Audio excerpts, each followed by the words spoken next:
All right. Hello. Welcome. It's time for Bunker Live.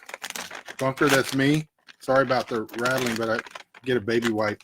If you live off grid and you don't have running water, baby wipes are a nice thing to have. Nice and cool. Sorry to take a shower right in front of you. It's called a baby wipe shower. Well, hello, whoever's out there. Whenever you show up, welcome. As always, tell me if you're here. Let me know how the video and the audio sound is so that I don't waste a whole bunch of time with bad video or bad sound. So if you can hear me, let me know. Drinking coffee. Once again, it's not good quality coffee. This is the Surefine cheap coffee, but it is delicious all the same. Hello, Danielle. Hello, Randy. Say hi. Let me know how the sound and the volume is before we get into talking. Or if you have a topic, something you want to talk about, we can talk about that. You know, last couple of talks, hey, good. Sound is good.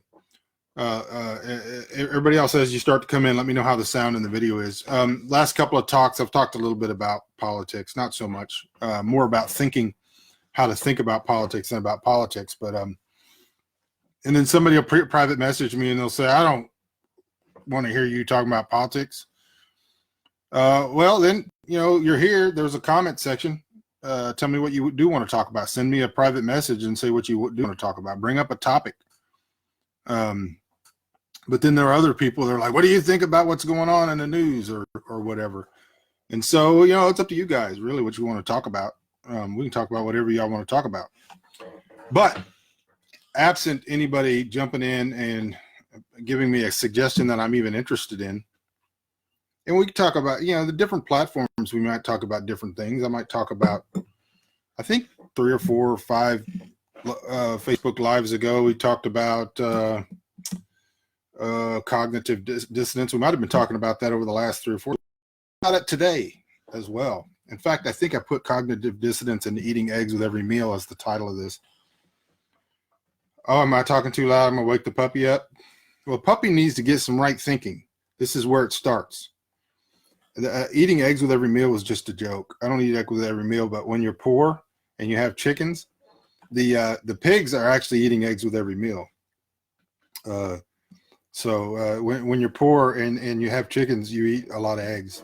And we had burritos this morning. Burritos. I got to be careful because Danielle's monitoring. But then we eat eggs with the burritos, in the burritos. All right. Hello. I'm sorry, KJ Heritage, that I'm not rolling cigars today. That's coming, though. It's going to be coming very soon. Hello, Heather. Hello, Regina. If y'all have a topic you want to talk about. So I put cognitive dissonance, and there's a lot of stuff going on in the news, and we're in a really, really weird time. And that is that regardless of which side of the political divide you are on, or if you're on a side, is that we've come through a long spate of media hoaxes. And it's not surprising. It's just surprising that they've been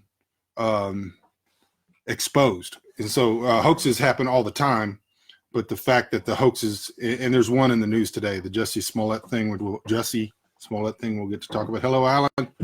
Hello, Daniel. So if you come in here, let me know if the video and the audio are okay. So, but there's been a big spate of them. And so, and there's a lot of cognitive dissonance. Now this happens primarily because of the way in which we today with social media receive our news. And since it is so kind of bifurcated, and I call it bubble news, that people kind of hear only one thing and they hear that repeated over and over and over again. And you can really convince yourself or anybody else of anything if you can repeat it enough.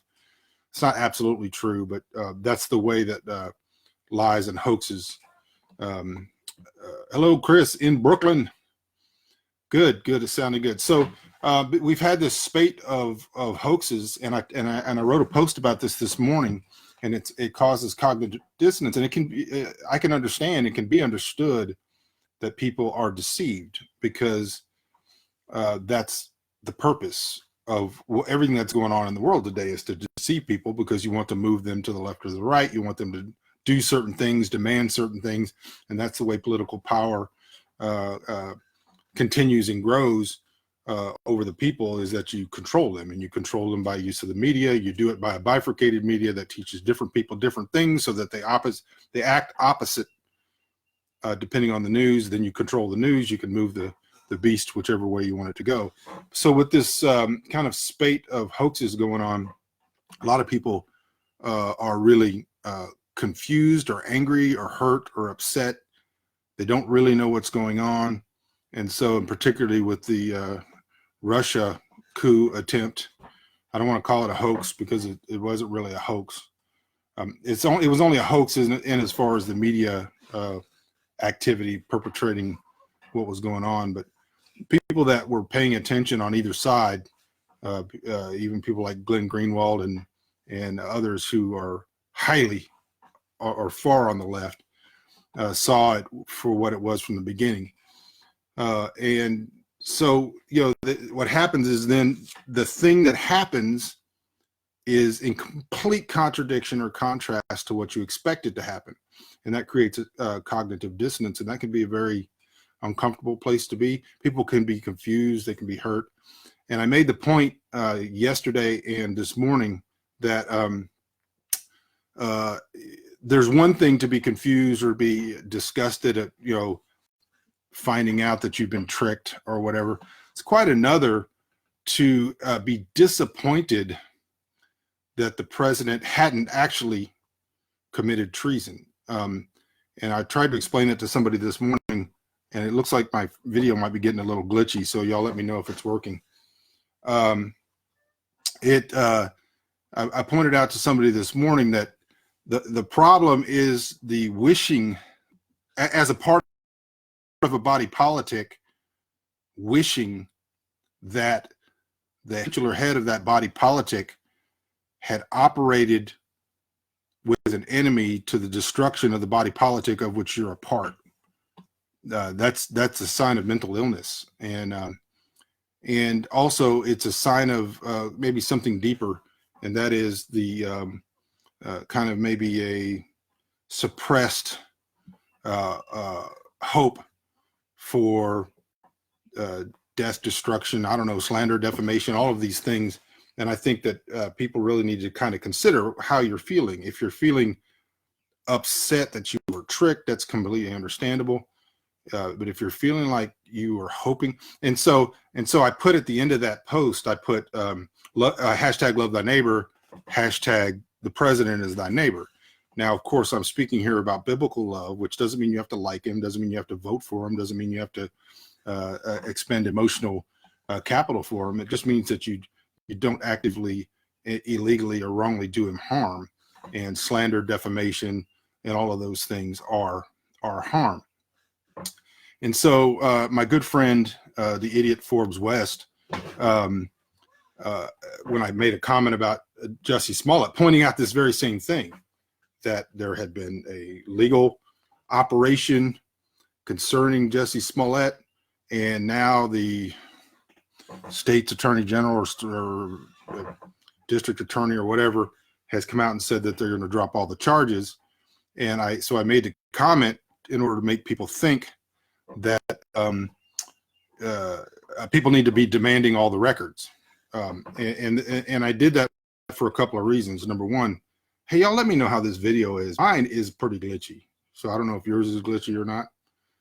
But I did this for a couple of reasons. One, to point out how the folly of the average person demanding records that are covered and they're covered under, their disposition is covered under law, as if our system of justice operates on 100% of the people getting all of the information all the time, and that doesn't work. There's actually laws that govern what documents are released. And so my point was, first of all, to point out that the same people that are demanding that the the records in the Trump Russiagate case be released. All of them are doing so because they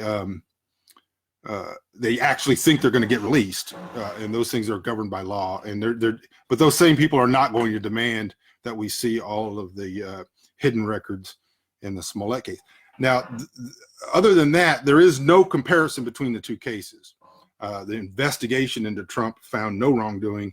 The investigation into Smollett found wrongdoing, and he was indicted and charged. And so there is no comparison beyond that. But then my good friend, a perfect example of conflated thinking, put hashtag Justice Smollett is thy neighbor. I don't doubt for 1 second that Justice Smollett is my neighbor. I have really nothing to say about the guy at all, and I never have commented on him. To me, the problem always has been the media hoax, the media that embraced the hoax without thinking about it, skepticism. And so I always had a problem with that. And so here's the question. Did anyone in the Jussie Smollett case literally hope that he had actually been beaten by MAGA hat wearing Trump supporters in a hate crime?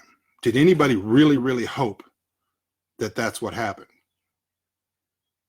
I'm asking you. And the answer is yes. A whole lot of people who have a vested interest in hate crimes actually happening hoped that Jussie Smollett had actually been beaten by white people in a hate crime that they could blame on Trump. Did anybody actually wish or hope that the Jussie Smollett situation was a hoax? Very likely. And the reason why, the first case is not reasonable. It's not reasonable to hope that a human being had been beaten in a race crime because you want there to be race tensions in the country. It is reasonable to say, I hope that didn't happen. I hope this one guy committed a physically crime to himself, rather than that the whole country be thrown into this turmoil over an actual hate crime that was not of the people, for the most part, who were being represented. However, I never did hear anybody reasonably say that they hoped that the Jussie Smollett case was a hoax. That's how you compare this with the Trump case, is that I think any reasonable person was hoping that the president had not committed treason. In the Smollett case, I think any reasonable person was hoping that this man had not been beaten by racists in Chicago going to Quiznos or Subway or wherever. So that's the only comparison. Now, how does the term biblical love apply in this case? We don't desire that our neighbor be harmed. And so in the Good Samaritan case, we want to do good unto others and not evil to them. And that doesn't mean that you don't disagree with them. That doesn't mean that you don't vociferously compete against their ideas and their worldview. What it means is you don't wish harm on them, and you don't actually commit harm to them. Oh, by the way, if anybody wants to know the biblical view on defamation, I wrote an article at michaelbunker.com. I think it's the last one that's there. Go to michaelbunker.com, and in the blog, there's an article on defamation. And so I think people really need to pay attention to that, because from a biblical point of view, most of what takes place in American politics on the left and on the right is unbiblical. The way that people treat each other and the way people talk about each other. It's perfectly okay to differ in opinion and to differ strongly and to hope that your opinion is the one that is adopted by the most people. But it goes beyond the pale when you start wishing evil on people and harm and that sort of thing. And that was really my point. And somebody who is absolutely completely given over to a reprobate mind is not going to be able to see the point nor agree with it, because they are too invested in their own kind of wicked mindset of this binary us versus them mindset that's destroying everything, to come to any. In other words, they're not able to find fault in their own reasoning because they don't have any reasoning, and they're also not able to find fault in anybody on their side of the platform, because that's not in their own carnal best interest. I'm going to take some coffee. If you have time. Does loving your neighbor as yourself become harder if your neighbor expresses a willingness to offer false witness against you? Loving your neighbor yourself is always so difficult that it's impossible. And so it's not possible in our flesh. So when you say, does it become harder? Theologically, it doesn't become harder. It cannot be any harder, because it's not possible to love somebody as much as you love yourself. That's the command. Falling short of the command, we have need of grace. And that's what Christ is for, is that we have grace for that sin of not loving our neighbor as ourselves. That doesn't mean we don't attempt it and that we don't seek to love our neighbor as ourselves, but we don't. Now, I get your point, though.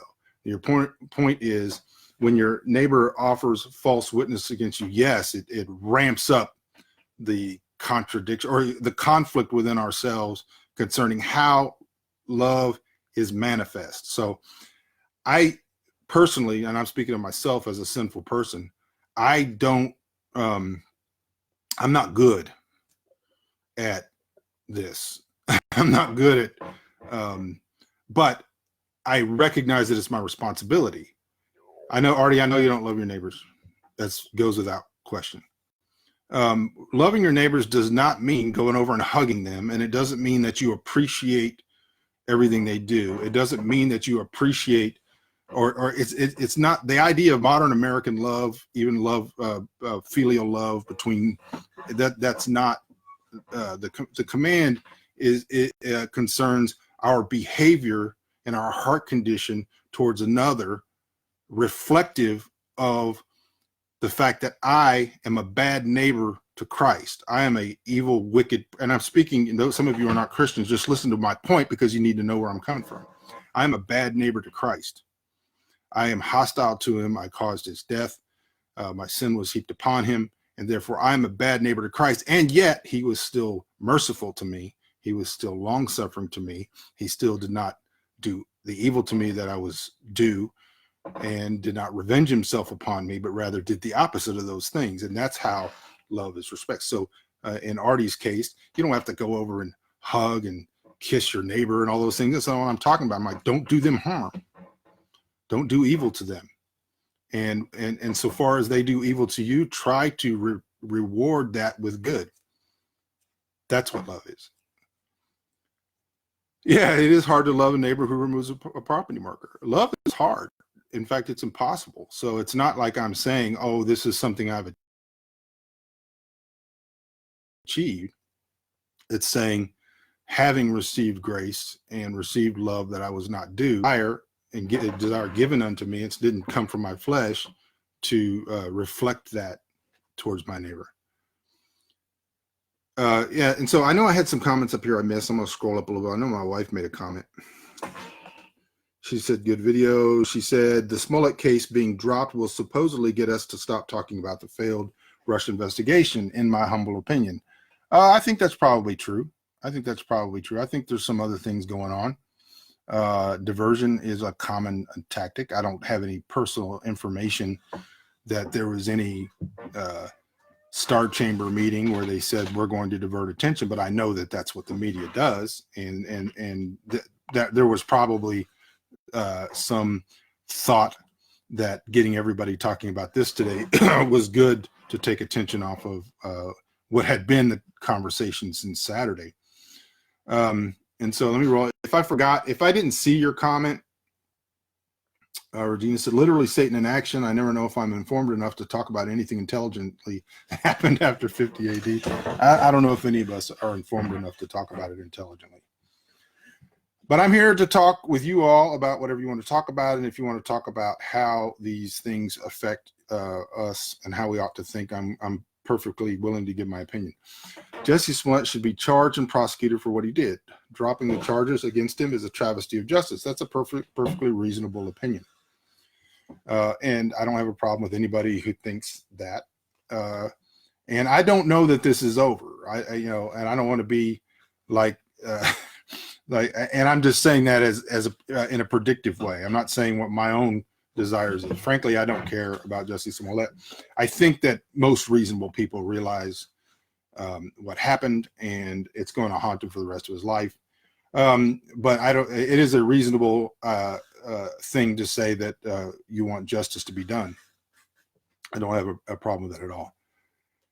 Alan says, our neighbor who builds 34,000 chicken houses next door.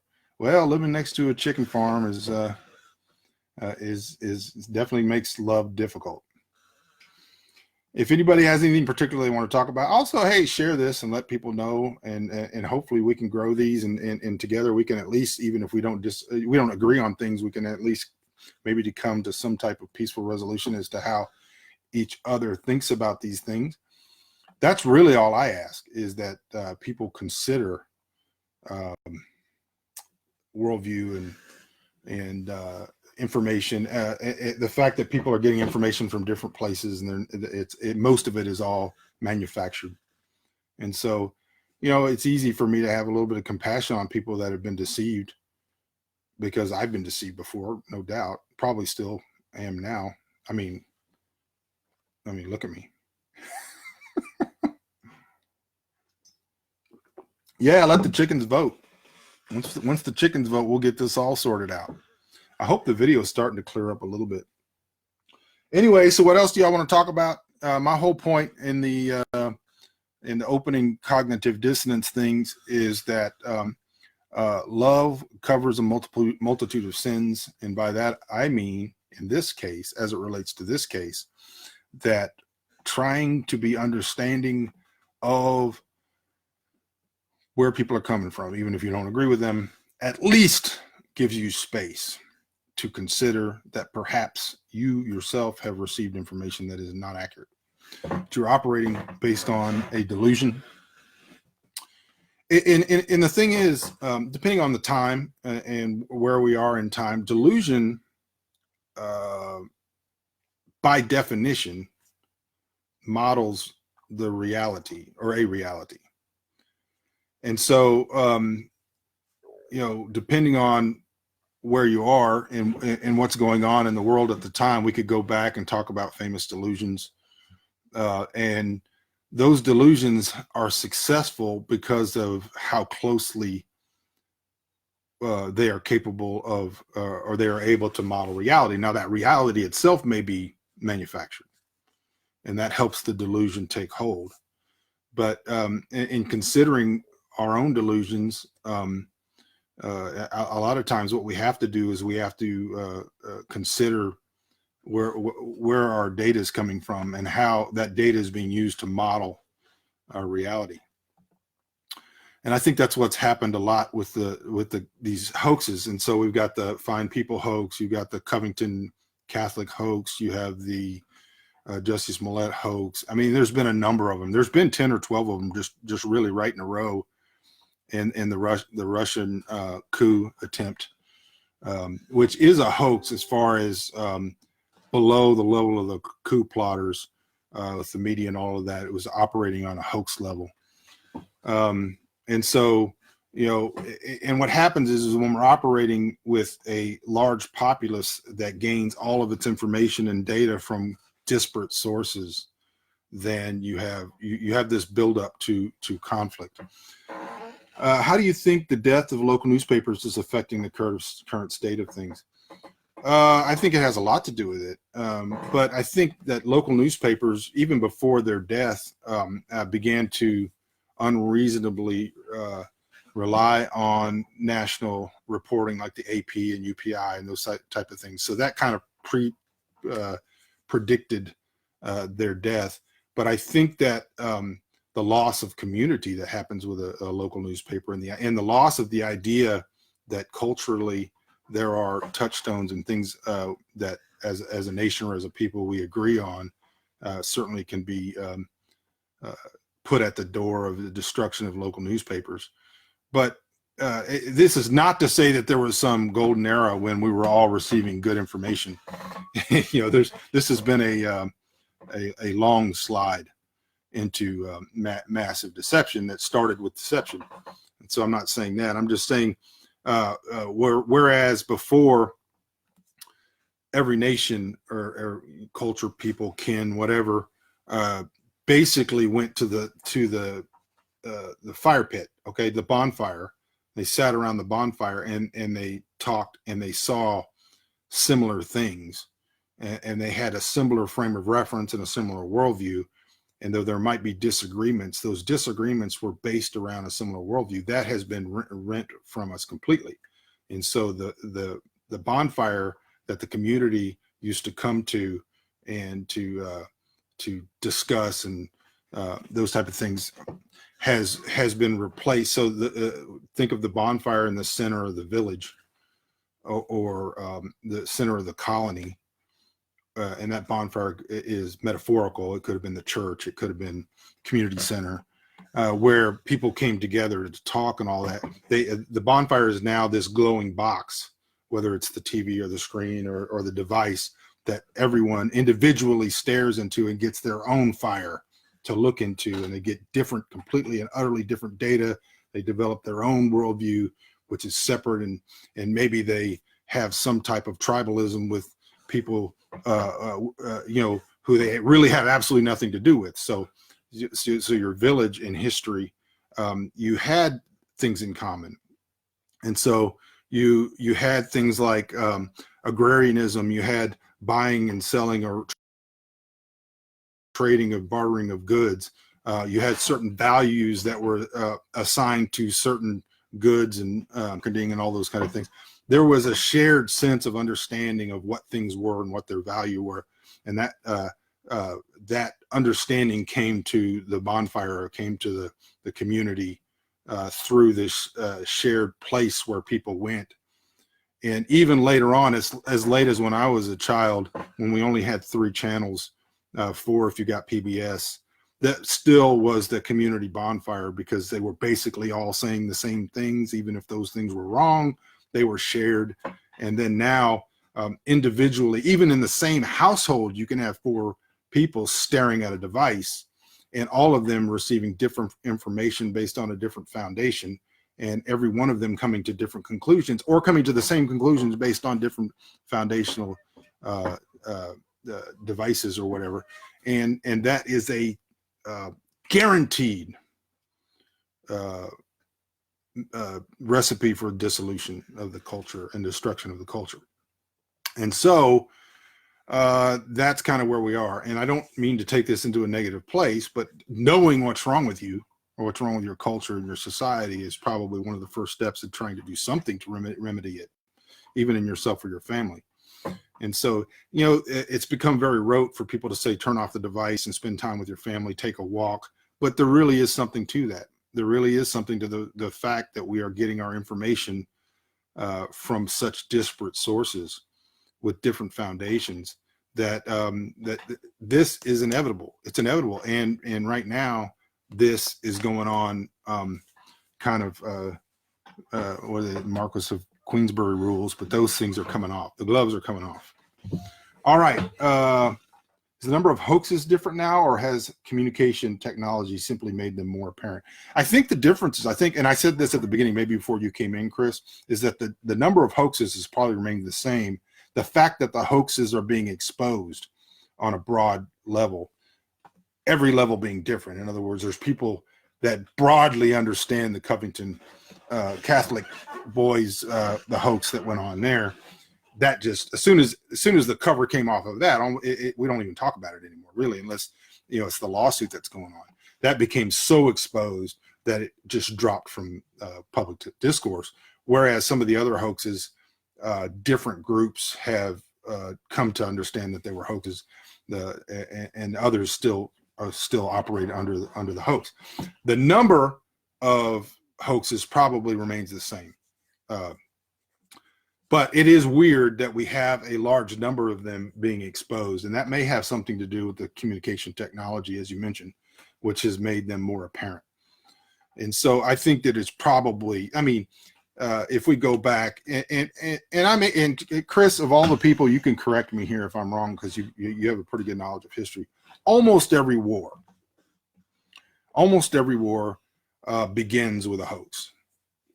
I'm going to say that. And if the hoax is not overt in that somebody planned it to bring the warring parties together or to cause the war, then the hoax was something that may have happened seemingly arbitrarily, then that was capitalized on to amplify and to bring about the war. But I think if whether it was bombing of the Maine, the mining of the Tonkin Gulf, the sinking of the Lusitania, I'm just off the top of my head. Most wars are brought about, or I don't know if the word, they are emboldened, brought about by a hoax. And so hoaxes have always been around. Something like quite often those hoaxes are caused. They are purposely perpetrated in order to move the populace into a framing or a setting for war. Pearl Harbor being a perfect example. I'm not going to go as far as to say that it was a hoax, as if it's coffee. The American government like went out and told the Japanese, "Hey, come bomb Pearl Harbor." But it is quite understandable or known now that we knew it was happening and did nothing to stop it, because it was something that would bring bring America into the war. All right, if anybody has anything that they want to talk about, please, now is a good time to put in your comment and bring up a topic. And otherwise, we'll just, I don't know, stare at each other. You supply the picture and I'll supply the war. That's exactly right. And I think if you went back even before any type of mainstream media, broadcast media, that this was also true, that wars were predicated on the casus belli that was created by the people who were going to benefit from the war. How many recipes do you have that use lots of eggs? They're all in here, but yeah, no, we eat a lot of the same things. Like burritos is pretty common. We do like an egg scrambler skillet. That's pretty common, although the ingredients might be different. Egg sandwiches, which can have any number of ingredients based on what we have, especially during the spring and summer when we're actually growing things. Sandwiches can differ, but we eat a lot of eggs. Weapons of W&D hoax was a huge hoax and was perpetrated for the same cause. It was a casus belli. And all right, how's the prickly pear crop? Oh, that won't be till way late in the summer, but I'm not seeing a whole lot going on right now. We're a little bit late on everything. We had a freeze, and then normally I'm already picking mesquite leaves for mesquite tea by this time. In fact, I saw that on my Facebook memories today, that last year I was picking mesquite leaves for mesquite tea, and this year the mesquite trees are still and that's usually a sign we're still going to get a freeze, but all the other signs past the freeze are here. We need more disassembling of the flotsam. Well, I disassembled him earlier. I disassembled the flotsam of Forbes.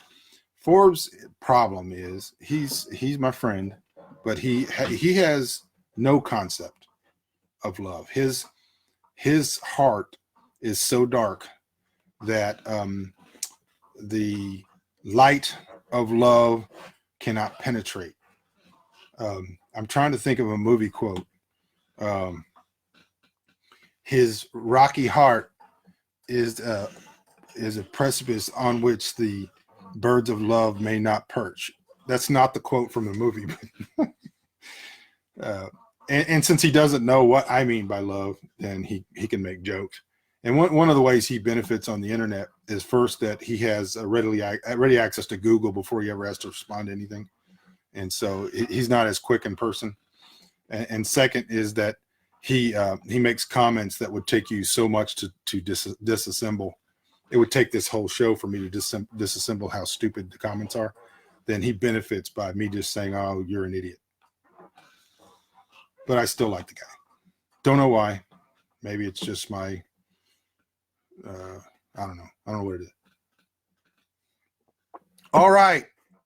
Get the comments in here if y'all, anything y'all want to talk about. Poor Forbes. He can't help it. He was born with a silver foot in his mouth. Hashtag Ann Richards. Famous Ann Richards quote. All right. What do y'all want to talk about? Come on now. Don't leave me hanging. We are here to talk about whatever y'all want to talk about. And it can be serious things, but it can also be anything else you want to talk about. My main goal is to be here to help you, to be here to entertain you or to help you or to answer your questions. And that's it. But we've only gone about 36 minutes. Hashtag beards. What do you want to talk about beards? I have a book. If I can find it. I may not have. No, I think I gave them away. I have a book on beards. Go to Amazon.com, type in Michael Bunker beard, the beard, and you can get my book. Love means never having to say you're sorry. Love story. Yeah, if only that were true. Anybody who's been married knows that's not true. When are you going to write a comedy? I've written some comedies. Forbes and I wrote a comedy. We wrote 3 of them. 2 of them have been published, called Time Looter. And I'm actually planning a comedy called what's it called? It's called The Rightful King of Texas. That's going to be a comedy. Are you prepared for Texas Tech to lose Thursday night? I'm always prepared for it. It just it doesn't happen very often. And so, having gone to the Elite 8 last year and lost to the eventual champion Villanova, you know, I'll let the game play out. I don't think we're going to lose. And the problem that teams like Buffalo that come in very confident is that they really, really don't have any idea what they're in for as far as defense goes. Michigan's a good defense too, and in fact, whoever scores 51st in this game will likely win the game. But I know that people don't want to sit here and listen to me talk about basketball. What's Danielle doing? What are you writing? Danielle is, as always, she's keeping the household going. She's watching her puppy, cleaning, and doing cool stuff. Cold Harbor update. No, someday. All right. Go Duke. Duke had it rough, man. Duke didn't get out of that game for anything they did. They got out of that game because 2 good shots did not fall. But Duke did beat Texas Tech earlier this year, and it will be interesting if they end up meeting again at some point. Rangers is a comedy. Yeah, sure it is. If you were saying Texas Rangers, I was about to come through there. If someone said, hey, you can only watch 1 or 2 podcasts on the interwebs, what might you choose? My favorite and only podcast I really am listening to right now regularly is Scott Adams, who is the author of the Dilbert cartoons. I don't agree with him on a lot of things, but he's a brilliant thinker, reasonable man, and logician, and he is a great way to learn how to think, even if you disagree with some of his positions. And so he's on it.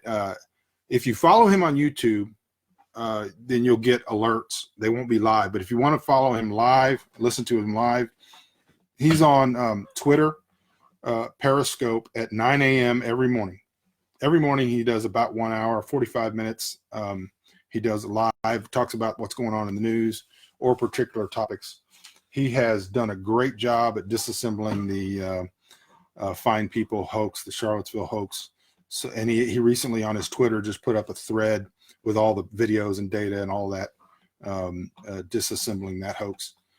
But and he's the number one.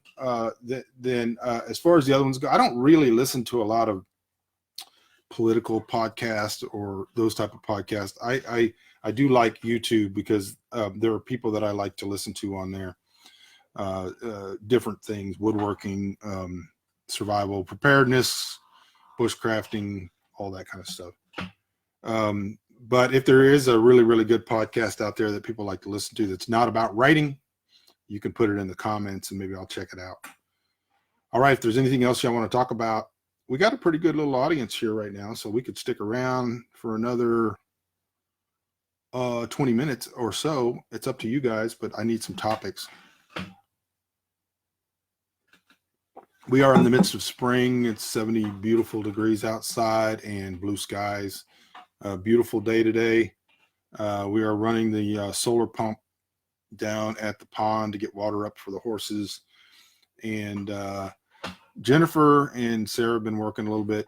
I think Jennifer's been working on the gardens and starting to get things planted. We're a little bit late in getting things planted, but that's what's been going on there. What am I writing? I am writing with a friend of mine. I'm writing a sci-fi, helping write a sci-fi book, which will be announced soon enough. And I'm also writing a Cambodian genocide book for another guy, and I'm working on the books that I've got going on my own. What are my top 5 TV characters? Oh, Chris, I hate favorite questions, and I hate top 5 questions. Top 5 TV characters. I guess we're not talking about way back in the day. Archie Bunker, of course. Top 5 TV characters. I like Longmire, although he's frustrating. The Patriot guy, the guy on that series, series Patriot, really. That's probably one of my top 2. I'll have to think on that, Chris. Maybe you can make some suggestions. Have you ever listened to Joe Rogan's podcast? Yeah, I watch Joe Rogan's podcast when there's something interesting on there. So when he interviews, I mean, I'm not going to watch him interview, what's that idiot's name? The conspiracy theorist guy. But I'll watch him, like, if he's got the Twitter guy from Twitter on there or something. He's got a good podcast. I like his interview style and all of that, but it's not something I watch all the time. Oh, Norm Macdonald. Norm Macdonald's my other one I like to watch. I do not watch Game of Thrones. I read into the 3rd book before I gave up. It's just, I'm not a fantasy guy. I don't really like that sort of thing. I did read the Thomas Covenant books back when I was in high school, and I like those. I'm not a real Game of Thrones guy. I read the first 2 books, got into the 3rd book, and it was just a bunch of people around. I don't like magic. I don't like the idea that there is power that is arbitrary and without any real reason other than the writer just made it up. And so I'm kind of a realist, and so fantasy doesn't work really well for me. You know, I make fun of that. And oh, by the way, the comedy books, we also wrote, I wrote with Kevin G. Summers, the Legendarium books. The second one is going to be coming out real soon. It's finished, and we're just finishing it up. But Legendarium, my main character in Legendarium, Bombo Dawson, makes fun of fantasy books. Alex Jones, yeah, that's that idiot. Obergruppenführer, yeah, I like Man in the High Castle, and I really Obergruppenführer Smith is a great character, awesome character, Man in the High Castle. So that's, I think we've come up with 3, and there's probably more. Really great characters. We're kind of, and have been for the last 5 or 6 years, in really like a golden age of television as far as good shows that are out there to watch. Longmire was a really good one. I enjoyed that show, and I don't really like law dramas, but it was interesting. Hello, Pat. So hello everybody. We still got a few minutes left. If you got something you want to talk about, type it in there and give me a launching point. I'm trying to think of other characters, other TV characters that I really like. I'm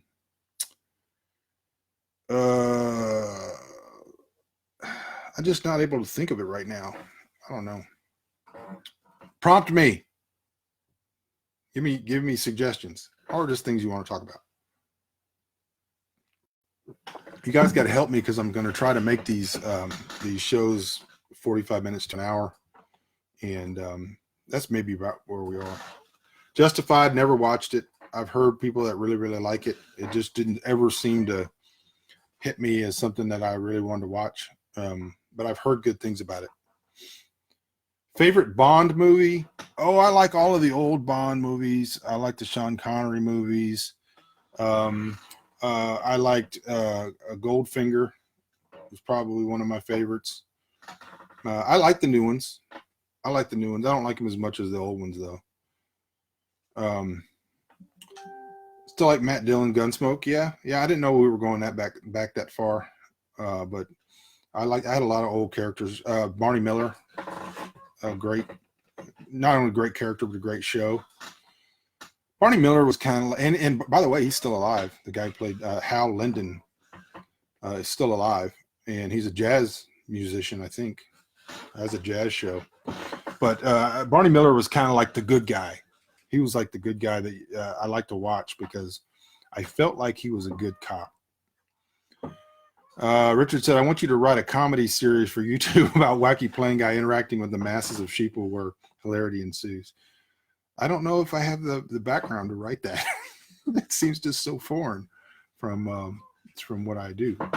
I like to write jokes, but I want to write a comedy book in the vein of Confederacy of Dunces, and it's called The Rightful King of Texas, and I think people will find it funny. I like humor a lot. I like it a lot. All right. What happened?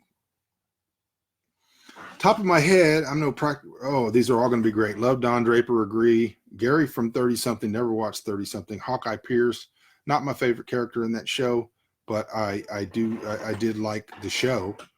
I always thought that Hawkeye was not quite right with that guy. Don't want to defame the character of Hawkeye Pierce, but he was never. I always liked the guy who was the guy who was supposed to be the villain after Frank. He would like listen to opera. Oh, what was that guy? That's the guy I liked. I like to watch that guy, and I liked Harry Morgan. Jimmy McNulty. Not sure who Jimmy McNulty is. I like Better Call Saul guy, Saul Goodman. I like that character. But who was the guy on MASH who was like he was the pedantic guy who liked to listen to opera or classical music and talk down to everybody. And he was kind of the butt of all their jokes. It was after Ferret Face Frank. I can't remember what his name is, but I thought he brought a lot of comedic weight to that show.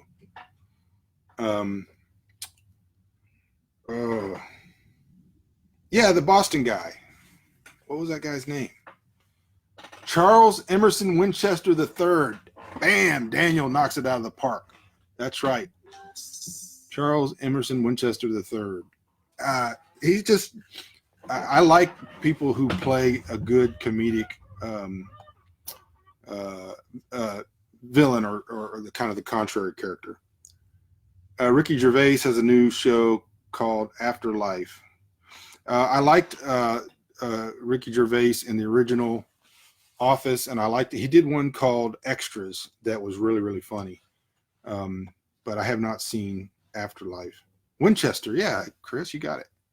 I think Daniel beat you to it, but he was probably one of my favorite characters. Now, there was another character from MASH who was the guy who was the head of the motor pool, and I know his name. His name was, because I said it to him when I saw him in an elevator. He's from Lubbock. Danielle can help me with this. What was that guy's name?